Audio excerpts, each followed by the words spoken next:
വേദ city ബാങ്കിന്റെ van വളരെ സ്പീഡിലാണ് വന്നുകൊണ്ടിരിക്കുന്നത്. അതിന്റെ പുറകെ ഇതാ മോട്ടോർ സൈക്കിളിൽ ഒരാൾ വന്നുകൊണ്ടിരിക്കുന്നു.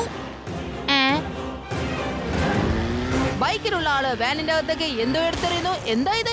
ഒരു പുക വരുന്നല്ലോ. പുകയുടെ ശല്യം കൊണ്ട് വാനിലുള്ള ഡ്രൈവർക്കും മറ്റുള്ളവർക്കും ആകെ വിഷമമാകുന്നു. ബൈക്കിൽ നിന്ന് ആളിറങ്ങി വാനിന്റെ പുറകെ വരുന്നു. ഡോർ തുറക്കുന്നു. അകത്തോട്ട് കയറി പണത്തിന്റെ വേഗമായി ഇതാ പുറത്തേക്ക് ഇറങ്ങി ഓടുന്നു. എന്ത്? ബാങ്കിന്റെ പണം മോഷ്ടിച്ചോണ്ട് പോയെന്നോ? എന്നിട്ട് നീ വെറുതെ നോക്കിയിരിക്കാണോ? ഞാനല്ലാതെ പിന്നെ എന്ത് ചെയ്യാനാ? നിനക്കറിയില്ല ശിവ, ഞാനൊരു വളരെ ചെറിയ കുട്ടിയല്ലേ. എന്നാ ശരി ചെറിയ കുട്ടി, എന്റെ പണി തുടങ്ങട്ടെ. ആ കള്ളനെ ഞാൻ എങ്ങനെയെങ്കിലും പിടികൂടും. രേബോ, ലഡു സിംഗ് സാറിനെ വിവരം അറിയിക്ക്. ഓക്കെ ശിവ, ഞങ്ങൾ വന്നോളാം.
മുത്തശ്ശൻ വരൂ, ഞാൻ വീട്ടിൽ ഡ്രോപ്പ് ചെയ്തോളാം. Thank you laddu Singh.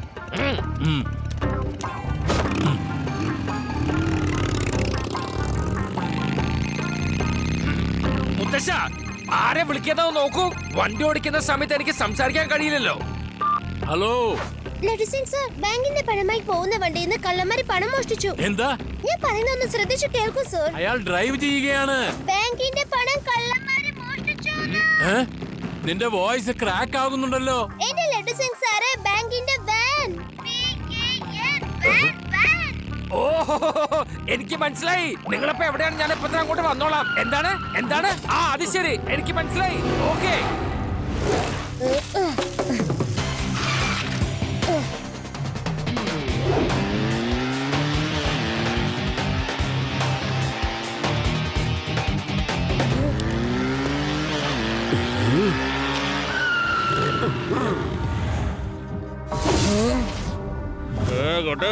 വഴിന്ന് മാറി നിൽക്ക. കുട്ടിയെന്ന് വിളിക്കരുത് അങ്കിൾ.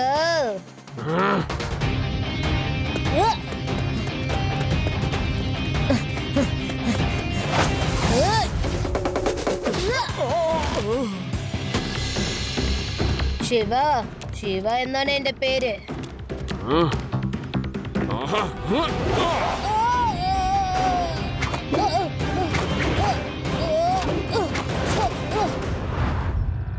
എന്തായാലും നിന്റെ പേരെന്താണെന്ന് എനിക്ക് മനസ്സിലായി കുട്ടി.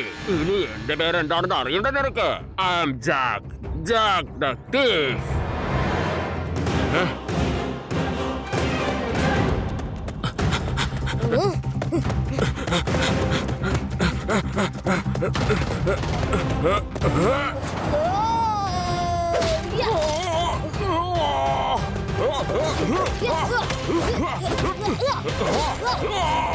നിന്റെ ഫൈറ്റ് എന്തായാലും കൊള്ളാം, പക്ഷേ ഈ ജാക്കിനെ തോൽപ്പിക്കാൻ നിനക്കാവില്ല.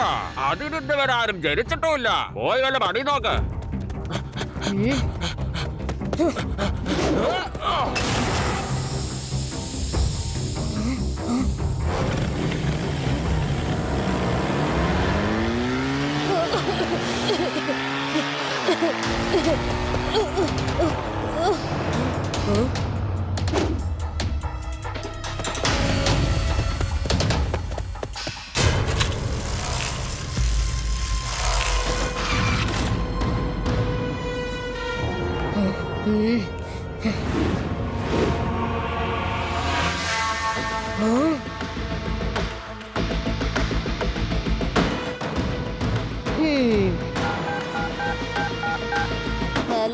സിംഗ് സാറേ, വാനിൽ നിന്നും പണം മോഷ്ടിച്ച ആളുടെ അടയാളം കണ്ടുപിടിച്ചു. ഞാൻ പറയുന്ന സ്ഥലത്തേക്ക് വേഗം വരും. ഓക്കെ.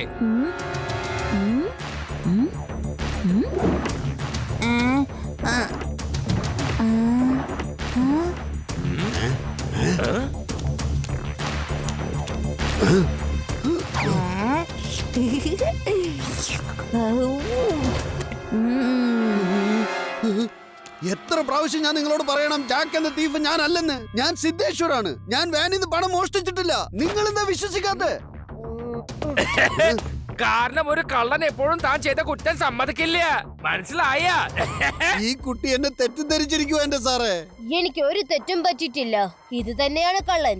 ഇയാൾ മോഷ്ടിക്കുന്നത് ഞാൻ കണ്ടത്.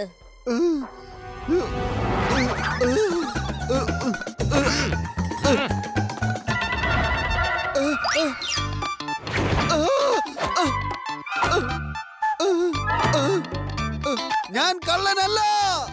ആണോ? ഞങ്ങൾ ഈ വീട് മുഴുവനൊന്ന് അന്വേഷിക്കട്ടെ. പോലീസുകാരെ ജോലിയിൽ നീ തലയിടാൻ നിക്കണ്ട, കേട്ടല്ലോ? മനസ്സിലായ? ഇവൻ അങ്ങനെയൊന്നും പറയാൻ പോകുന്നില്ല. നിങ്ങളെല്ലാം വെളിയിൽ പോയി വാതിലടച്ചേക്ക്. 1 മിനിറ്റ് കൊണ്ട് ഞാൻ തെളിയിച്ചു തരാം.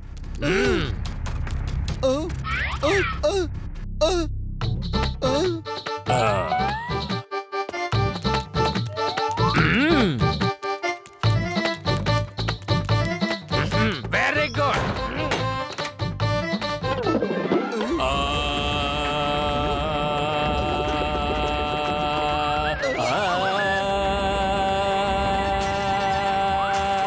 മോഷണം ചെയ്തുവല്ലേ പറയൂ, പറയൂ, പറഞ്ഞോളൂ. മോഷണം ചെയ്തുവോ പറയൂ.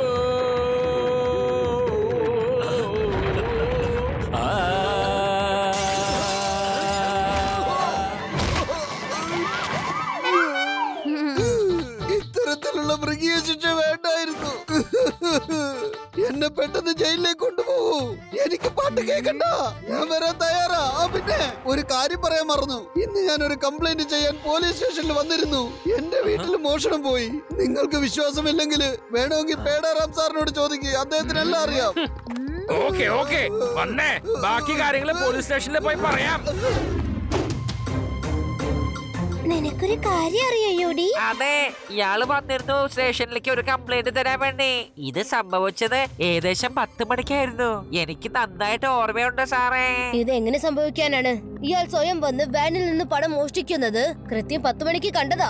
ശിവ, ഒരു പക്ഷേ നമ്മുടെ സ്റ്റേഷനിൽ CCTV ക്യാമറ ഉണ്ടായിരുന്നുവെങ്കിൽ, നമ്മുടെ കയ്യിലെ തെളിവ് കിട്ടിയിരുന്നുവെങ്കിൽ ഇവനൊക്കെ ഞാൻ ഇടിച്ച് ചമ്മന്തിയാക്കിയേനെ. അറിയോ സാറേ, ദാ ഉണ്ടല്ലോ CCTV ക്യാമറ. ഇന്നലെ പുതുതായിട്ട് കൊണ്ടുവന്ന് വെച്ചതേ. സാറൊന്ന് അങ്ങോട്ട് നോക്കിയേ. യെസ് യെസ്, ഞാൻ അതങ്ങ് മറന്നുപോയി. ചെക്ക് ചെയ്യേ, ഇപ്പൊ തന്നെ ചെക്ക് ചെയ്യേ. അപ്പൊ ശരി, 10 മണിയിലത്തെ റെക്കോർഡിംഗ് എന്താന്ന് നമുക്ക് നോക്കാം. എന്ത്, ഇപ്പോഴെങ്കിലും വിശ്വസിച്ചോ? ഞാൻ കള്ളനാണെന്നും പറഞ്ഞ് ഇനിയും നിങ്ങൾക്ക് എന്നെ വഴക്ക് പറയണോ? നീ എന്നെ തെറ്റിദ്ധരിച്ചിരിക്കുക കുട്ടി. നീ പറഞ്ഞ ആള് ഞാനല്ല. ഹെൽമെറ്റ് ഇട്ടിരിക്കുന്നത് കൊണ്ട് മുഖം ശരിക്ക് കണ്ടു കാണില്ല നീ. Sorry sir, I am sorry. Shiva, ഈ സൈക്കിൾ എന്തിനാ നീ ഇത്രയധികം റിപ്പയർ ചെയ്യുന്നത്? കാരണം സൈക്കിൾ എപ്പോഴും നല്ല ഫിറ്റ് ആയിട്ടിരിക്കാൻ വേണ്ടി. അതായത് വീണ്ടും എനിക്ക് ആ മോട്ടോർ സൈക്കിൾക്കാരനെ പിന്തുടരാൻ വേണ്ടി. എനിക്ക് നല്ല ഉറപ്പുണ്ട് ആ ബൈക്ക് ഓടിക്കുന്നവൻ തന്നെ കള്ളനെന്ന്. അപ്പൊ അയാള് പറഞ്ഞത് നീ ശ്രദ്ധിച്ചായിരുന്നോ? ഹെൽമെറ്റ് ഇട്ടിരിക്കുന്നത് കൊണ്ട് നിനക്ക് ആളുടെ മുഖം ശരിക്കും കാണാൻ പറ്റിയില്ല എന്നുള്ളത്. ഹെൽമെറ്റ് ഉണ്ടെങ്കിൽ ശരിക്കും മുഖം കാണാൻ പറ്റില്ലല്ലോ. അതെ അതെ, അവൻ തന്നെ കള്ളൻ. പിന്നെ എങ്ങനെ അവന് മനസ്സിലാവാനാ ഹെൽമെറ്റ് ഇട്ടാൽ മുഖം കാണില്ല എന്ന്? കള്ളൻ ഹെൽമെറ്റ് ഇട്ടിരുന്ന കാര്യം ഞാൻ ആരോടും പറഞ്ഞില്ലല്ലോ. പക്ഷേ ഈ കള്ളൻ ഒരേ സമയത്ത് 2 സ്ഥലത്ത് എങ്ങനെ ഉണ്ടാവാനാ? ഇതാണ് നമുക്ക് കണ്ടുപിടിക്കേണ്ടത്. ശിവ, ആഹാരം കഴിക്കേ. മുത്തശ്ശി വിളിക്കുന്നു.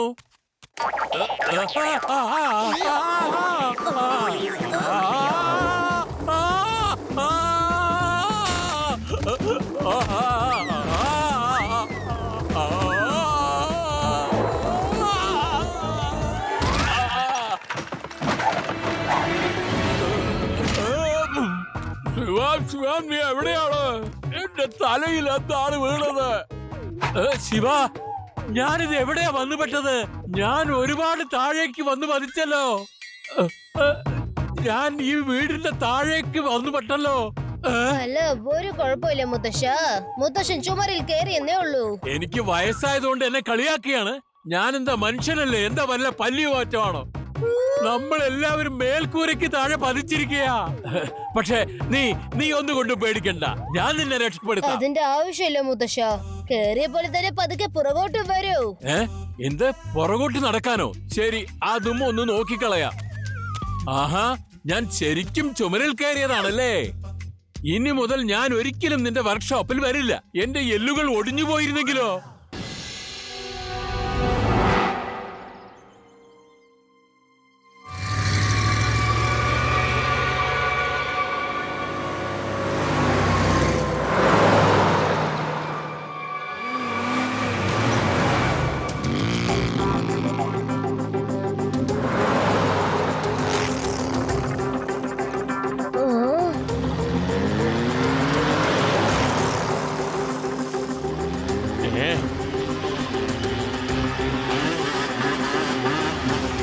ഇന്നലെ ഇതുപോലെ ബാങ്കിൽ നിന്ന് കൊണ്ടുപോയ പണം ആരോ വന്ന് മോഷ്ടിച്ചു. അവൻ വീണ്ടും വന്നിരിക്കുക.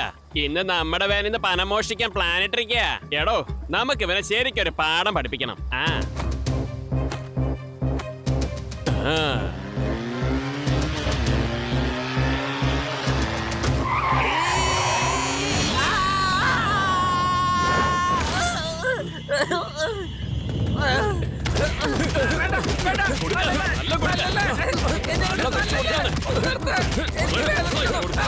മതി.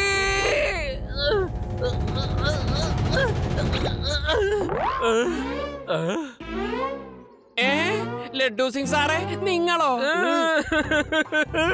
ഞാൻ വാന്റെ സുരക്ഷയ്ക്ക് വേണ്ടിയായിരുന്നു പുറകെ വന്നോണ്ടിരുന്നത്. പക്ഷെ ഇതറിയാതെ നിങ്ങൾ എല്ലാരും എന്നെ തല്ലി ചതച്ചല്ലോ. അതും ഇൻസ്പെക്ടർ ലഡ്ഡു സിംഗിന്.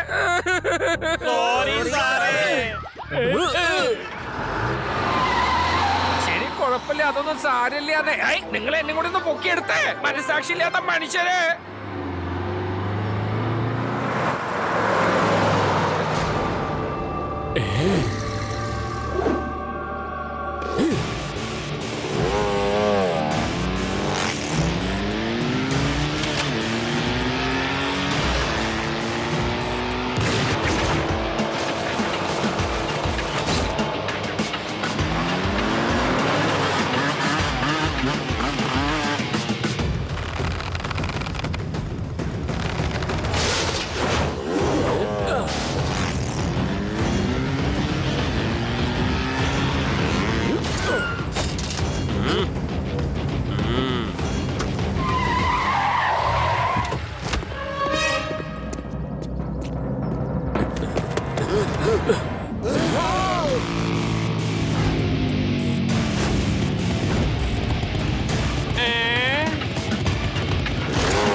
ലഡ്ഡു സിംഗ് സാറേ, വാനിന്ന് പണം കളവ് പോയി. എനിക്കറിയാം ഇങ്ങനെ തന്നെ സംഭവിക്കില്ലോ എന്ന്. ഞാൻ നിങ്ങളോടൊപ്പം ഉണ്ടായിരുന്നുവെങ്കിൽ ആ കള്ളന് ധൈര്യം ഉണ്ടാവില്ലായിരുന്നു വാൻ മോഷ്ടിക്കാൻ. ഞാൻ ഇപ്പൊ തന്നെ എത്തിക്കോളാം, വെയിറ്റ് ചെയ്യ. ശിവ, സർ, നിങ്ങൾ അവിടെ തന്നെ നിൽക്കൂ, ഞാൻ ഉടനെ എത്താം. എന്റെ അടുത്തൊരു നല്ല പ്ലാൻ ഉണ്ട്, കേൾക്കൂ. ഓക്കെ ശിവ, ഓക്കെ, ഞാൻ നിങ്ങളോടൊപ്പം തന്നെ ഉണ്ടാവും. ആക്ച്വലി ഈ പ്ലാൻ എന്റെ മനസ്സിലും ഉണ്ടായിരുന്നു. നമ്മുടെ രണ്ടുപേരെ ചിന്തകളും ഒരേപോലെ തന്നെ ഉണ്ടല്ലേ?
നോക്കൂ മിസ്റ്റർ സിദ്ധേശ്വർ, നമുക്ക് എത്രയും പെട്ടെന്ന് ഈ സ്ഥലം വിട്ട് ഇവിടെ നിന്ന് പോയേ പറ്റൂ.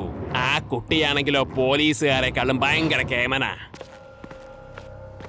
ദാ അത് കണ്ടോ, ഇപ്പോഴും എന്നെ പിന്തുടർന്നുകൊണ്ടേയിരിക്കുക. നീ എന്തിനാ ഇങ്ങനെ പേടിക്കുന്നേ? നീ മോഷ്ടിക്കുന്ന സമയത്ത് ഞാനേ ഒരു CCTV ഉള്ള ഹോസ്പിറ്റലിൽ വെച്ച് ഡോക്ടറുമായി സംസാരിക്കുകയായിരുന്നു. നീ ധൈര്യമായിട്ട് താഴോട്ട് ചെല്ല്. അവര് മോഷണത്തിന്റെ കാര്യവും പറഞ്ഞ് എന്റെ അടുത്ത് ചോദിക്കാൻ വരുമ്പോ ഞാൻ CCTV ഫുട്ടേജ് കാണിക്കുമല്ലോ. ആ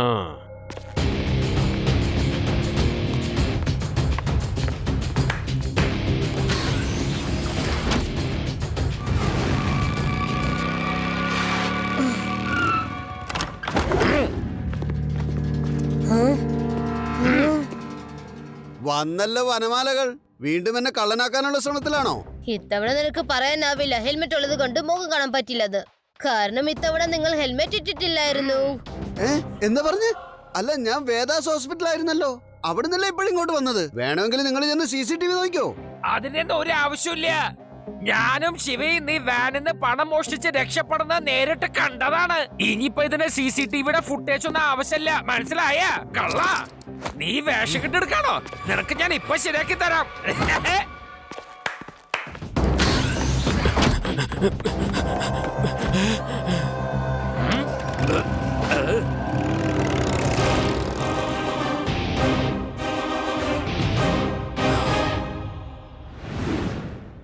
ഇൻസ്പെക്ടർ ലഡ്ഡു സിംഗ് സാർ ഭയങ്കര ബുദ്ധിപൂർവമായി പിടികിട്ടാ പുള്ളിയായ ജാക്ക് എന്ന കള്ളനെ പിടിച്ചിരിക്കുന്നു.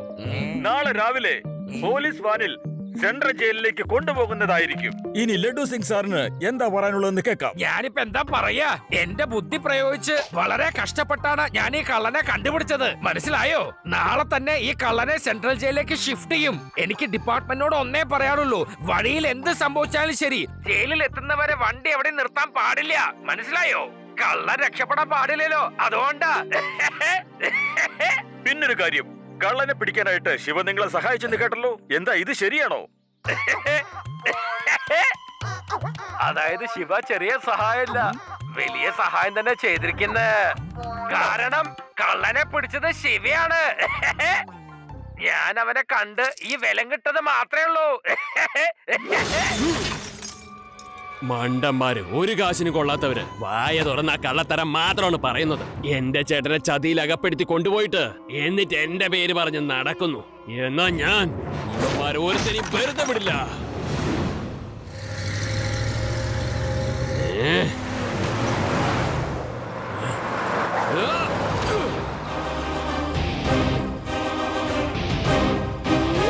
ലഡ്ഡു സിംഗ് സർ, നിങ്ങൾ നോക്കൂ, കള്ളൻ വാനിന്റെ മുകളിൽ കയറിയിരിക്കുന്നു.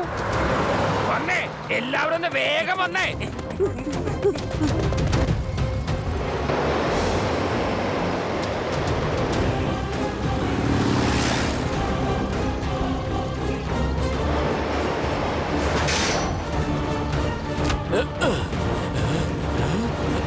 ഹലോ അങ്കിൾ, ഇത് എങ്ങനെയുണ്ട്? നിങ്ങളുടെ ചേട്ടൻ ജയിലിലാണ്. നിങ്ങളെ എങ്ങനെയെങ്കിലും പുറത്തു കൊണ്ടുവരാനുള്ള ഞങ്ങളുടെ പ്ലാൻ ആയിരുന്നു ഇതൊക്കെ. എങ്ങനെയുണ്ട്? നീ എന്തിനാ എന്റെ പുറകെ എങ്ങനെ നടന്ന് ശല്യം ചെയ്യുന്നേ? കുട്ടികളുടെ പ്രായത്തിൽ കളിച്ച് നടക്കാതെ ഇതിലൊക്കെ എന്തിനാ വെറുതെ തലയിടുന്നേ? നിന്നെ തല്ലി ചതച്ചിട്ട് തന്നെ ബാക്കി കാര്യം. പിന്നെ നീ ഒരിക്കലും മുതിർന്നവരുടെ കാര്യത്തിൽ തലയിടില്ല. നിന്നെ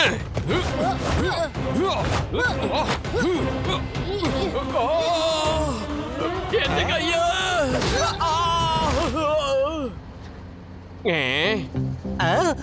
നീ കണ്ടില്ലേ, വലിയൊരു ഫൈറ്റാ നടക്കുന്ന വാനിനകത്ത്. വണ്ടി നിർത്തട്ടെ? വേണ്ട, നമുക്ക് നിർദ്ദേശം തന്നിട്ടുണ്ട്. സെൻട്രൽ ജയിലിൽ എത്തുന്നത് വരെ, ലഡ്ഡു സിംഗ് സാർ പറയുന്നത് വരെ വാൻ എവിടെയും നിർത്താൻ പാടില്ലെന്ന്. താൻ ഓടിക്കടോ.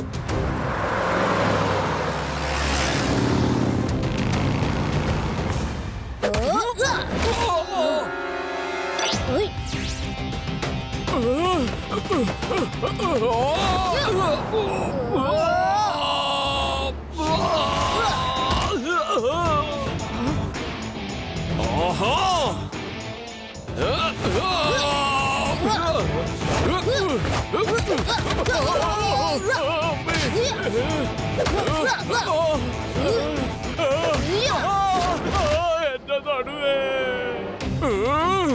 നിന്നെ ഞാൻ വിടില്ലോ.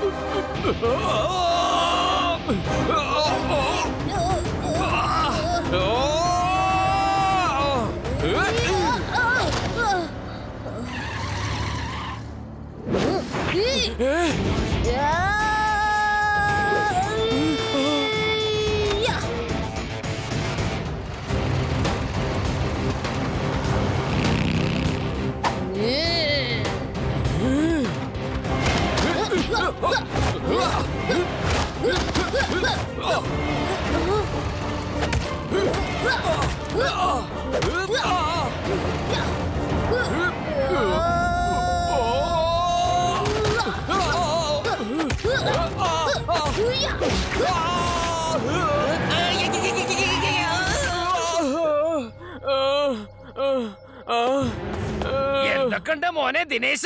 കള്ളന്റെ കയ്യില് വിലങ്ങിടാനുള്ള ഒരു അവസരം എനിക്കും തരണേ മോനെ ദിനേശ.